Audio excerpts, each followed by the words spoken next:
Welcome to the Deep Dive. Today, we're taking a closer look at Lizzo.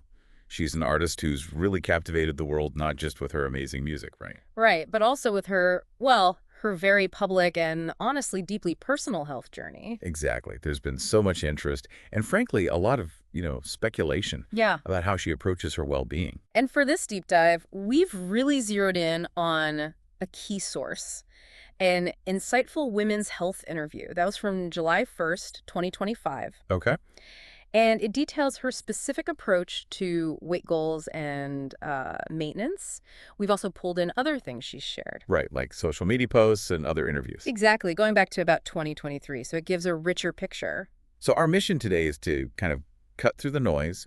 We want to pull out the practical strategies she's using, nutrition, exercise, understand the big shifts in her mindset, especially around food and body image. That's a huge part of it.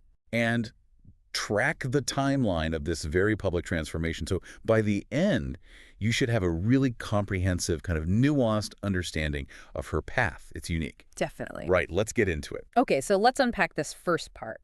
Lizzo recently revealed what she calls the perfect recipe. This has apparently helped her reach, maybe even surpass, her weight goals. What's the core principle? What did she tell people that name?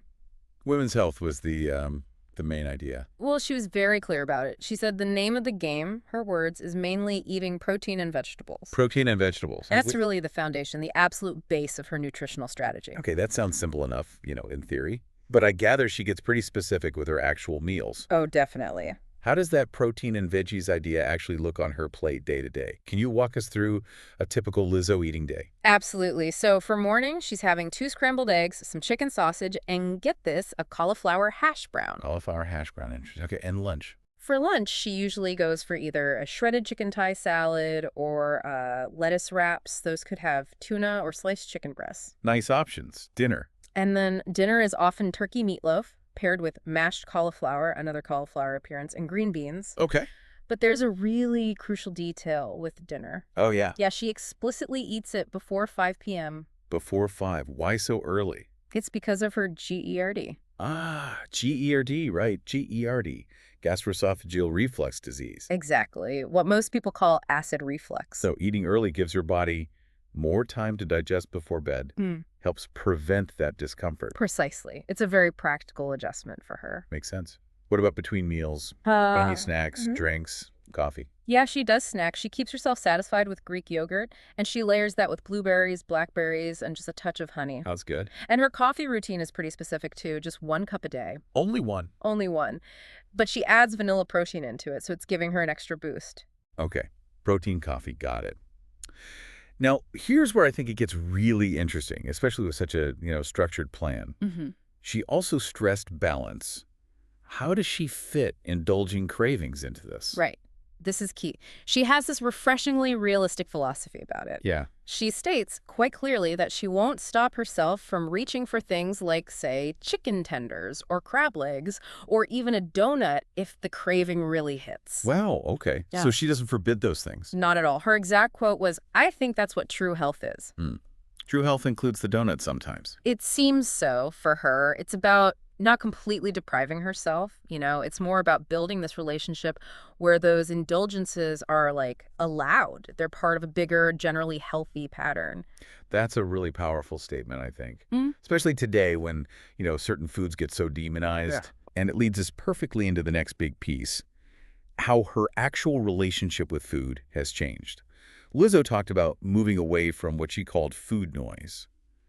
What was that like? What did she mean by food noise? Yeah, she described a past where she'd eat so much, her stomach actually hurt. Ooh. And she'd often hide that discomfort. She said she had so much food noise, which sounds like, that constant internal chatter about food. Like always thinking about it. Cravings, rules, guilt. Yeah. That kind of thing. Exactly that. Just a preoccupation. And she connected a lot of emotion to it. Explained that if she felt sad or anxious, stressed, even just working a lot, she would snack constantly, which, that's a really common struggle, right? Absolutely. Yeah. So how does she handle things now?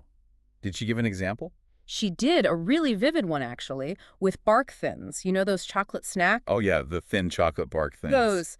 She said now she might open a bag, eat 4 pieces, deliberately close the bag. Okay, conscious step there. very conscious. Then maybe grab one more for the road, her words again. And then drink, as she put it, a significant amount of water. Wow. That's a very different process. Deliberate. It really is a stark contrast to that old food noise way of eating. So what's the philosophy behind that now? She explained it like this. It's a beautiful balance where it's like, if you allow yourself to have something, you can enjoy it without overindulging and hurting yourself. Enjoying without overdoing it. Precisely. And she expressed real pride in overcoming that. It sounds like it wasn't just about the food, but like a mental victory too, shifting that whole internal dialogue. That makes sense. It's a huge mental component. Now, this whole health journey, it isn't brand new, right? She's called it an intentional weight release journey. It's back in 2023. That's right. It's been ongoing. But this transformation, it seems to go way beyond just diet and exercise. It really touches on, well, public perception, personal evolution, lots of layers. Oh, absolutely. And what's fascinating is that this period of personal change, it coincided with her facing some really intense external scrutiny. You mean the lawsuit? Exactly. Back in 2023, she faced that lawsuit from some former backup dancers. They accused her of creating a hostile, abusive work environment and even weight shaming. Which must have been incredibly difficult given her whole platform. How did she respond? She vehemently denied those accusations. She said things like, "Sometimes I have to make hard decisions, but it's never my intention to make anyone feel uncomfortable." Or like they aren't valued as an important part of the team. And she specifically addressed the weight part, saying, "I know what it feels like to be body shamed on a daily basis and would absolutely never criticize or terminate an employee because of their weight." Wow. So a strong denial. But that legal challenge, even with the denial, it adds such a complex layer to this whole public journey, doesn't it? It really does. It makes you think about the immense pressure public figures are under when they're going through something so personal, so scrutinized. Yeah.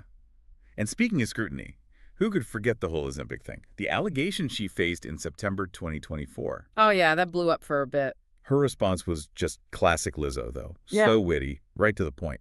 She posted something like, "When you finally get Ozempic allegations after 5 months of weight training and calorie deficit." Huh. Yeah, that was pretty direct. It really highlights that tendency, doesn't it? People jumping to the easiest, maybe most controversial explanation. Absolutely. Instead of maybe acknowledging the consistent hard work and discipline that might be involved. It says a lot about how we perceive and judge these journeys. Definitely. Now, beyond the diet, the exercise, the public stuff, her commitment to mental peace also seems really central. Like in August 2024, she announced she was taking a gap year and protecting my peace between albums. How does that fit in, especially for someone who's been such a huge voice for body positivity? I think it's a really crucial piece of the puzzle because she's also been incredibly honest about her own body image struggles, even during these changes. Right. It's not like she suddenly flipped a switch. Not at all. There was that quote in the New York Times in April 2024 where she admitted, "I'm not going to lie and say I love my body every day." Wow, that's refreshingly honest. It is. And she really leaned into this idea of loving herself at any stage. Remember that TikTok from September 18th, 2024 showed a before and after. Vaguely. Well, what was the caption? The caption was simply, "Fine both ways." Fine both ways. That says a lot. It really does. It perfectly illustrates that tightrope she seems to walk. Yeah.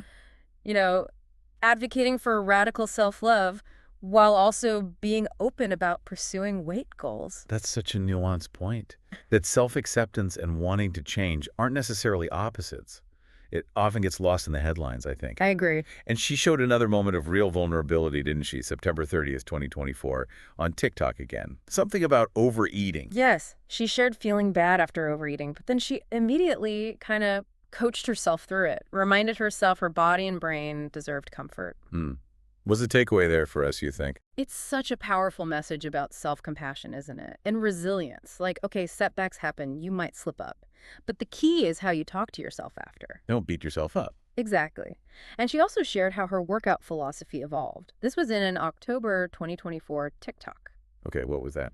She talked about pushing herself hard on the Stairmaster, but then knowing when to just drop to a lower speed instead of quitting altogether. Adjusting instead of stopping. Precisely. Her advice was basically, sometimes when you want to give up, it's really just because you've been pushing yourself too hard.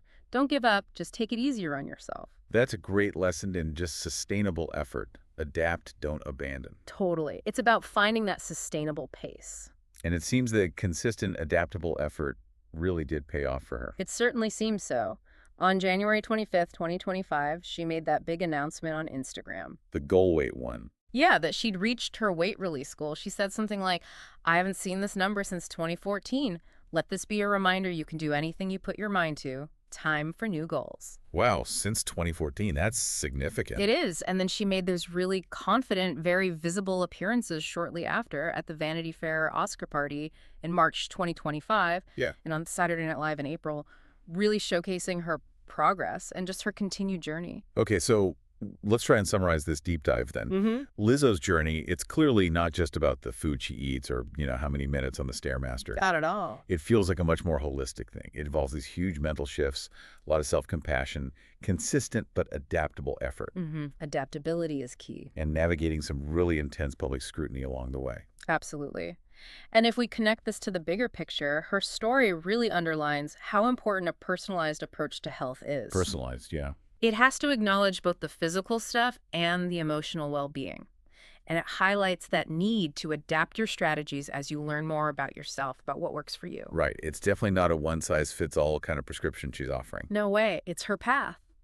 So maybe the final thought for you listening is this. What does Lizzo's very public, very candid health journey, including her honesty about her own fluctuating health perception, how she responds to criticism, and this evolving idea of health and body positivity, what does it reveal about how we talk about these concepts in public? That's a great question. And maybe more importantly, what personal lessons can you draw from her honest reflections as you navigate your own relationship with well-being? Something to think about.